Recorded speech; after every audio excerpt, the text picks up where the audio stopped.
video, ngayong gabi na ito, magpapakita kami ng martial arts technique. Kung sino may alam nun, siya ang manonood.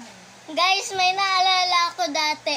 Nagsuntukan kami ni Kuya Ramgam tapos nun, nagdugo yung ngipin ko kasi naano niya yung ngipin ko. Tapos natanggal yung ngipin ko, guys. Okay guys, so this time magpapakita lang ng ano, hindi si suntok-suntukan. Guys, ako muna magpapakita ng skills. Dito ako magpapakita ng skills. Kung sino marunong mag-martial arts technique, siya ang panalo. Okay, sipya naman.